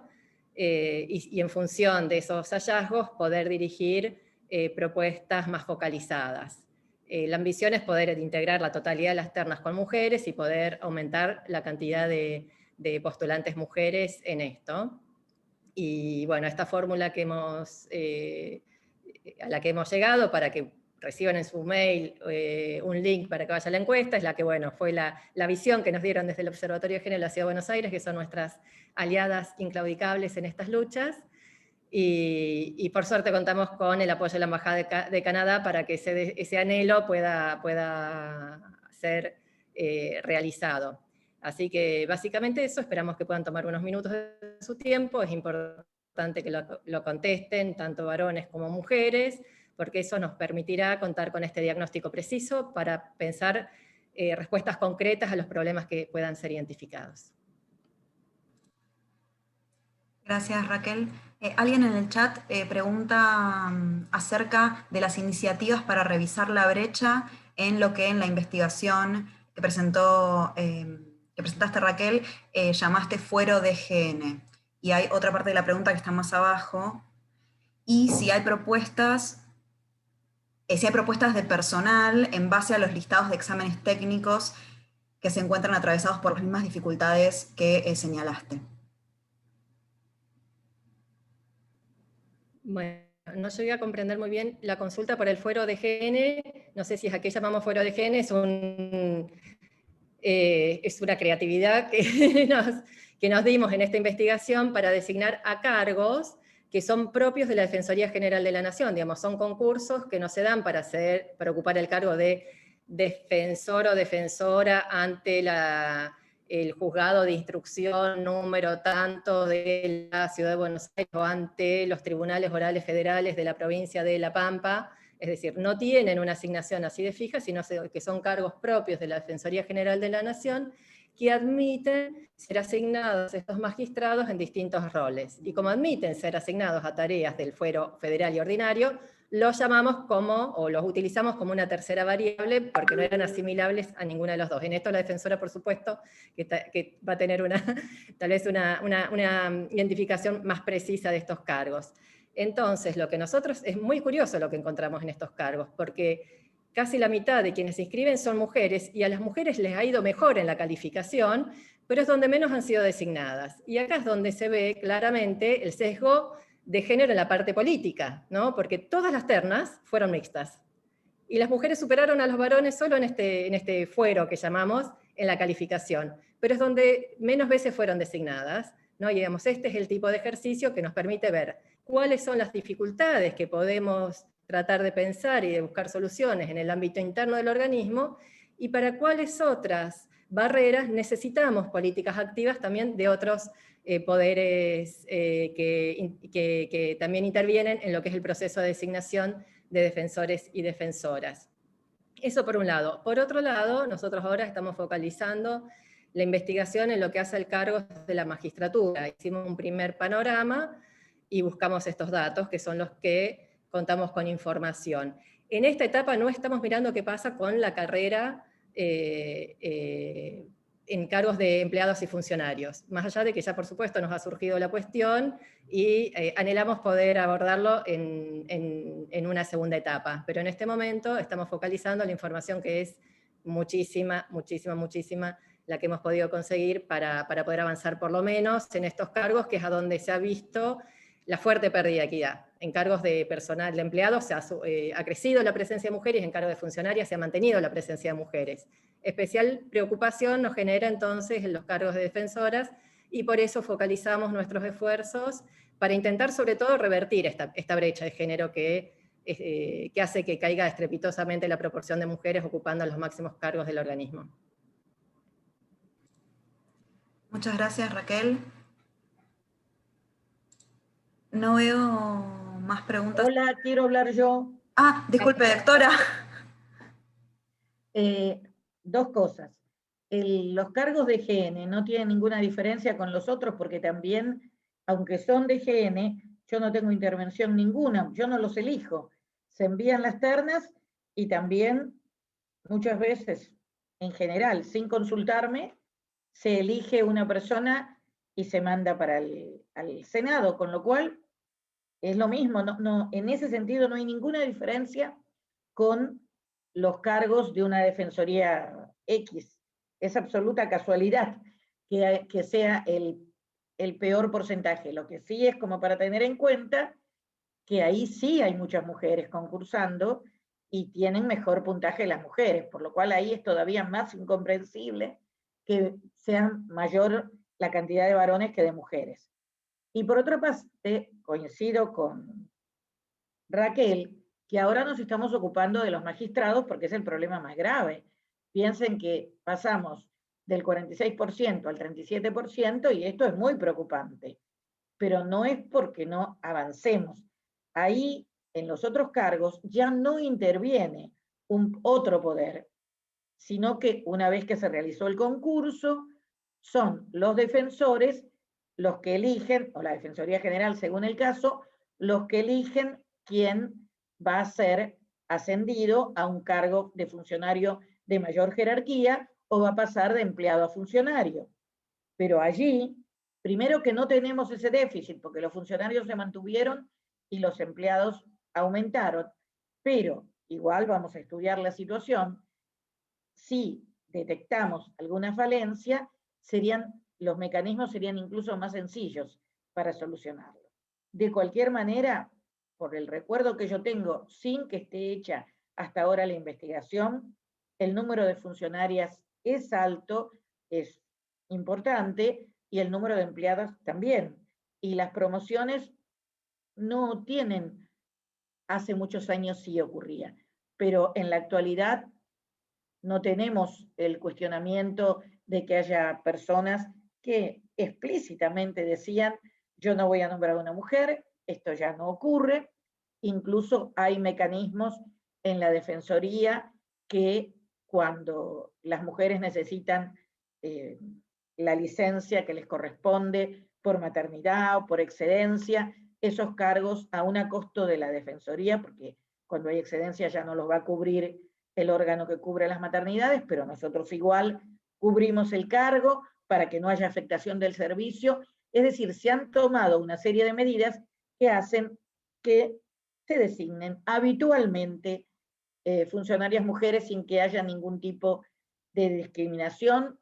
Se prefiere en general a las personas que han resultado ser más eficaces, con criterios generales, también hay cuestiones de empatía.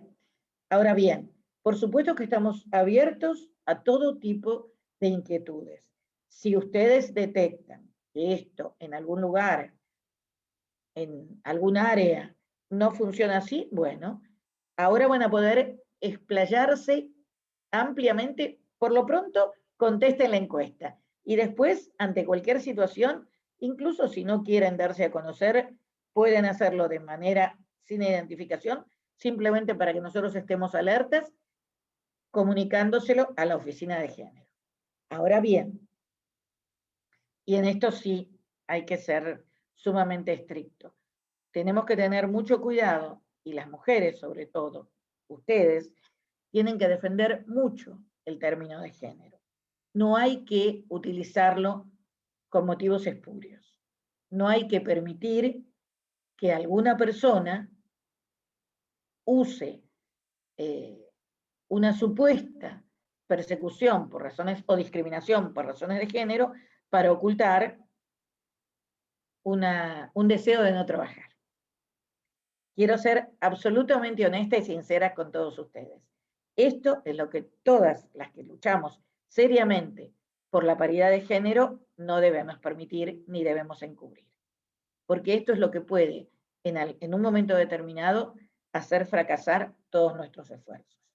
Yo sé que en nuestra institución esto no ocurre y que tenemos gente que es absolutamente responsable, pero es una enfermedad, una mala práctica que puede ingresar en cualquier momento y respecto de la cual tenemos que estar alertas. Nosotras mismas. No yo como máxima autoridad. Yo lo digo como una mujer más.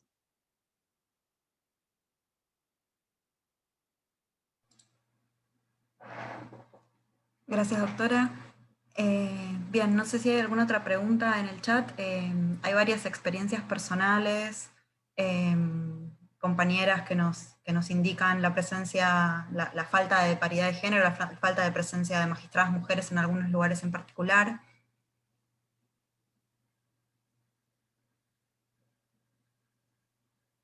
Bien, está presente la doctora Diana Mafía, la doctora Nelly Mijersky, que agradece mucho este espacio y la actividad y el espacio compartido acerca de estas preocupaciones y la búsqueda de soluciones y más equidad de género.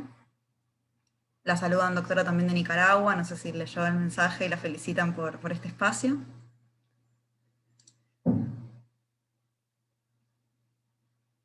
Bien, siguen las felicitaciones y los agradecimientos por los estudios y los relevamientos realizados.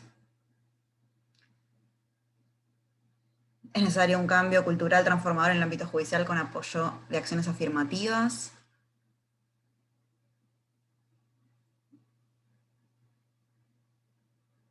Bien, no sé si existe alguna pregunta, más allá de que agradecemos profundamente las felicitaciones y nos sumamos también a la felicitación de las expositoras.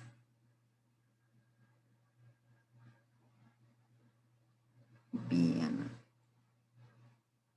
Bien, no veo ninguna pregunta en el chat. No sé, Raquel, si querés tener la última palabra, o la defensora general, si quiere tener la última palabra antes de finalizar la actividad. Solo agradezco a quienes nos acompañaron desde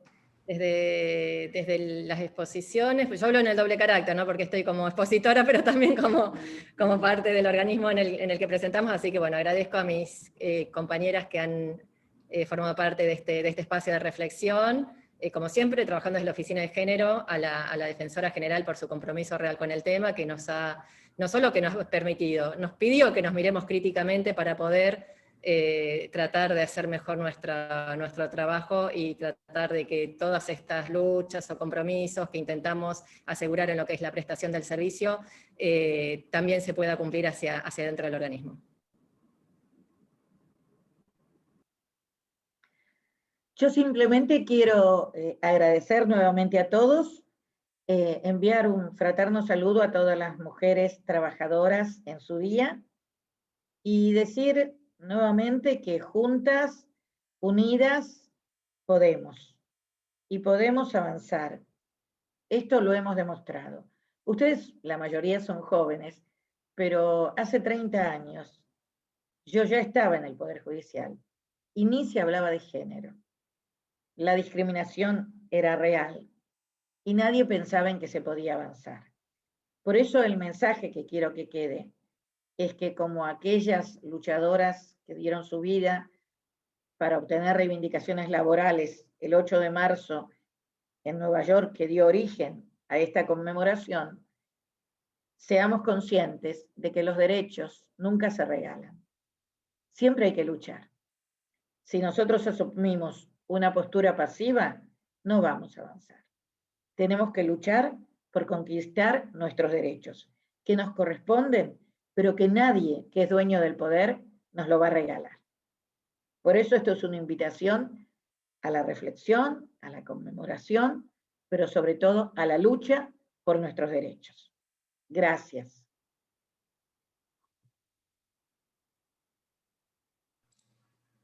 Bien, con las palabras de la Defensora General de la Nación, la doctora Estela Maris Martínez, damos por finalizado el evento. Les agradecemos a todos, a todas y a todes por participar, y en especial a las doctoras Gabriela Vázquez, Natalia Gerardi y Raquel Asensio por sus exposiciones, y por supuesto a la Defensora General. Muchas gracias y un feliz día de lucha para todas. Adiós.